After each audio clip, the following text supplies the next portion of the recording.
Chers camarades, bonjour et bienvenue dans cette vidéo qui est consacrée à la sentence de celui qui insulte le prophète. Hier, en fouillant un petit peu dans mes documents, je suis tombé sur un hadith que je trouve qui incarne bien la paix, l'amour et la tolérance de l'islam. Je vous lis le hadith. C'est un hadith que j'ai trouvé dans Sunan Abu Daoud, Bab 2, sentence de celui qui insulte le prophète. Ibn Abbas nous a rapporté qu'un aveugle avait une mère d'un enfant qui insultait le prophète et le dénigrait. Il lui a interdit et l'a réprimandé, mais elle n'a pas arrêté. Une nuit, elle a commencé à dénigrer le prophète et à l'insulter.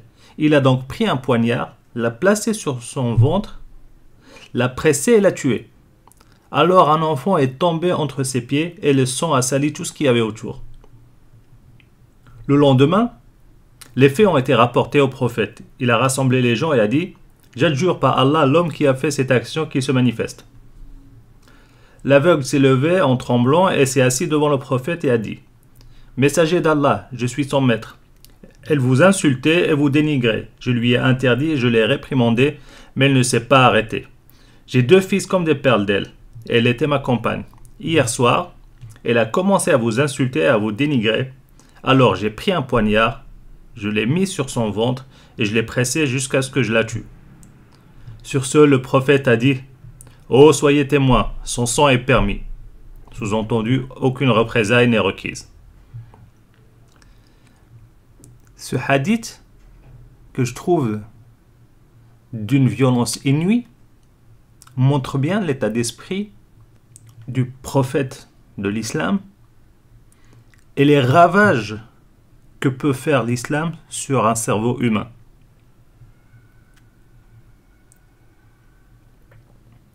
Donc là, on a l'histoire d'un homme qui va jusqu'à éventrer sa compagne parce qu'elle a insulté le prophète.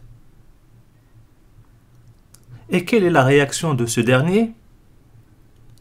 Il est choqué, il est abasourdi. Il demande que justice soit faite. Non. Au contraire, il est satisfait.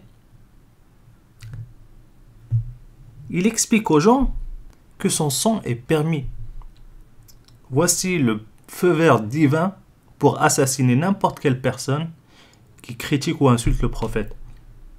Ce passage-là, il est aussi choquant. Qu'est-ce qu'il dit ? Il dit « Alors un enfant est tombé entre ses pieds et le sang a sali tout ce qu'il y avait autour. » Je ne sais pas si soit cet enfant-là, soit c'était un bébé qu'elle portait dans ses bras au moment où son compagnon l'a assassiné, soit elle était enceinte et il est tombé de son ventre au moment où il l'a éventré. Mais c'est d'une barbarie inouïe. Et c'est tout ce qu'a trouvé à dire le messager de la religion, de la paix, de l'amour, de la tolérance. Soyez témoins, son sang est permis. C'est quoi le profil psychologique de ce mec-là ? Est-ce qu'on est face à quelqu'un qui a atteint un certain degré d'élévation spirituelle et de sagesse ? Ou plutôt on est face à quelqu'un narcissique, sanguinaire, qui est proche d'un parrain d'une mafia. Qui sont les gens qui assassinent pour un oui ou pour un non ? Ce sont plutôt les parrains de la mafia, les chefs de gang.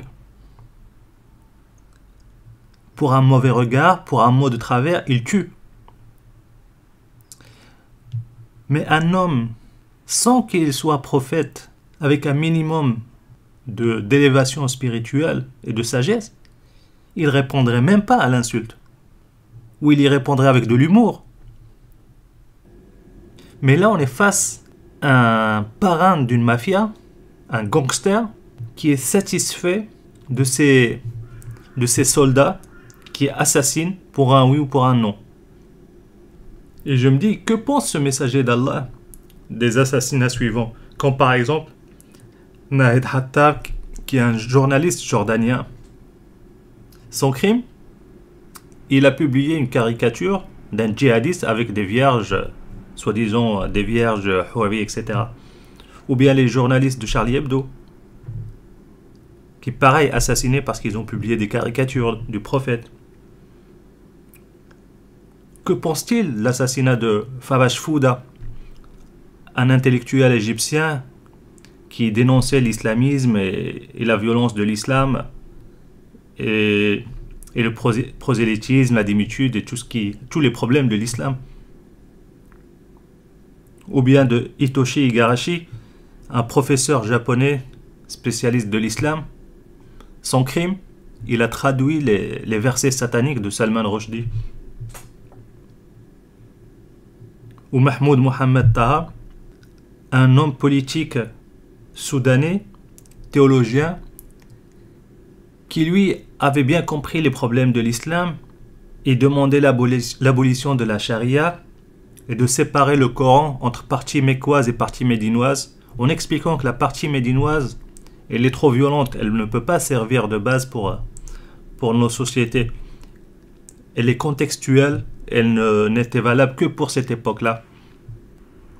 La prochaine fois que quelqu'un vous dit l'islam, religion de la paix, de l'amour et de la tolérance, montrez-lui ce hadith et dites-lui qu'est-ce qu'il en pense. Qu'est-ce qu'il pense de ce prophète qui cautionne une telle barbarie, qui cautionne le fait d'éventrer une femme parce qu'elle l'a insulté. En tout cas, ce hadith nous montre bien à quel point l'islam peut lobotomiser un cerveau et le pousser à commettre des crimes abominables tout en pensant qu'on fait quelque chose de bien, de juste.